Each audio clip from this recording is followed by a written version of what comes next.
So what exactly is ClawdBot? Oh, no, I mean Moltbot. No, OpenClaw.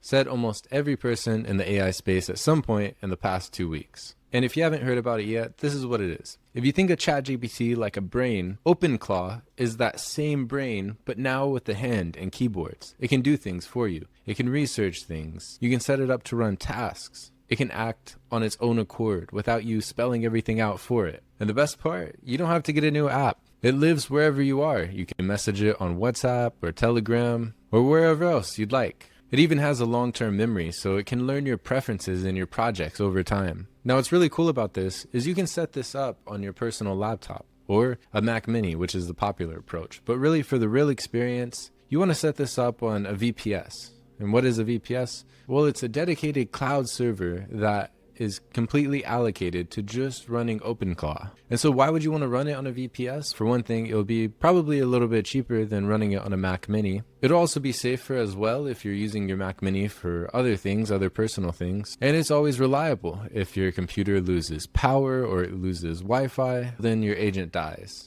But when you have something hosted in the cloud, then it can always be on and ready for you. In this video, I'm going to show you how to set this up on Azure. Hey guys, I meant to mention this. By the way, OpenClaw is extremely powerful and it really is very risky. So please think about how you use this, about what sorts of things that you give it permission to. And I would really kind of watch it like a hawk whenever you first start playing around with it. Really watch those logs.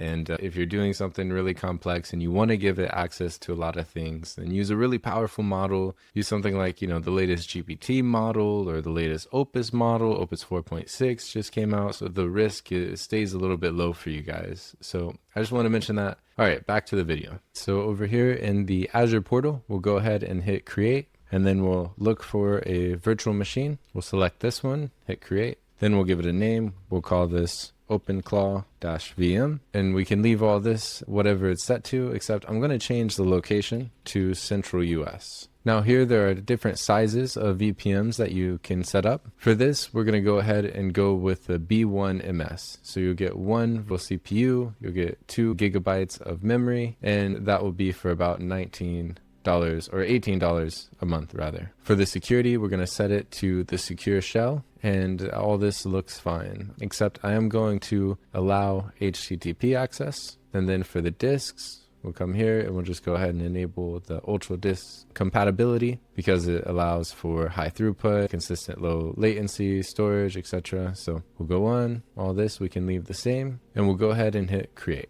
Okay, so now while that's provisioning, there's a few commands that we need to run. I'm going to move this key over to a different folder on my C drive and away from my downloads, because sometimes the permissions can be a little bit difficult to deal with. And then we're just going to remove the initial privileges like the access for that file on it and just give it full access for our user. And then we'll just verify that went through successfully. Yes. Okay, good. So now that we have that set up, we can come over here to our resource and we'll go ahead and connect to it. So here it gives us this command under the SSH command. So now I've went ahead and I've taken that command and I just put the path for where our key is. All right, and now we're in. Next, we'll come over here to the OpenClaw website and we'll copy this install command and we'll paste it in our command prompt. And that will start installing OpenClaw. So now it's finished installing. It's just asking us, do we understand that this is inherently powerful and risky? Yes, we do. Now we get 2 onboarding modes. Do we want to do the quick start or manual? We'll select the quick start. Now it's asking us to set up our model, and we'll do OpenAI for this one. And yeah, for you guys wondering, I did check to see if they have Azure OpenAI compatibility.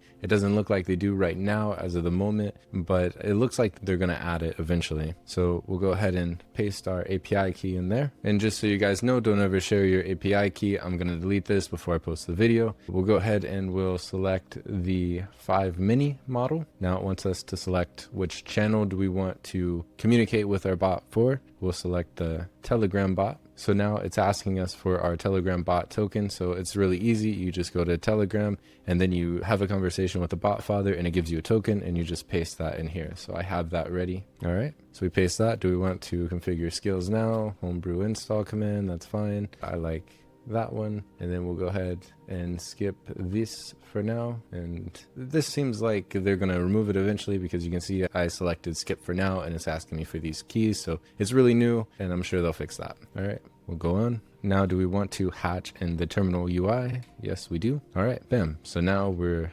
talking with our OpenClaw. So it says, hey, I'm awake. Who am I? And what should I call you? If you want, I can suggest a few identities to pick from. Name Claw, vibe crisp, helpful, efficient, emoji. And I'll go ahead and say, call me Brandon. And you are Space Lobster. And your vibe is low-key. Got it saved. I'm now Space Lobster, vibe low key, and the emoji is just lobster, and I'll call you Brandon. Want me to pick an avatar image for Space Lobster, save a preferred pronoun or time zone, set a shorter nickname, or use something? I'll say no. Okay, and so we can just add this in later whenever we want to. So for now, we'll just go ahead and hit Control C, but our instance is running. So now we can go ahead and try using it. So now we have Telegram open, and we'll say hello, and it wants us to run this command to finish pairing it with that code. There we go. And it says here that OpenClaw command is not found. If we look up here at the top, it gave us the command to add that to our terminal. So let's go ahead and find that. Here it is. Okay, very good. So let's go ahead and try that again. Awesome. So we have it set up. So let's go ahead and message it, say hello. There we go. Now we're communicating. So we can just ask, what can you do?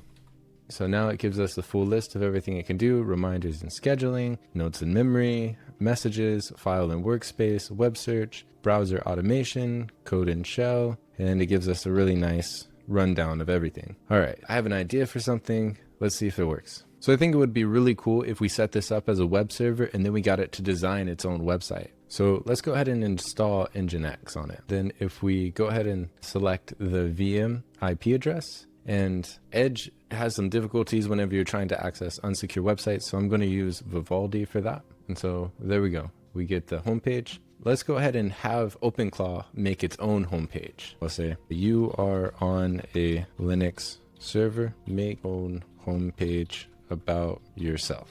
And what we can do to watch the logs is if we go ahead and do OpenClaw logs-follow, we can see everything that's happening now. And we just got a new message. It said, done. I created a simple homepage for Space Lobster at workspace homepage-index. Next step, pick one. I can start a simple web server now and give you the URL and port. I can install and configure Nginx. We installed Nginx already. That would have been cool to see if it would have done that. So we installed Nginx already. Make the web page hosted at the root of the server.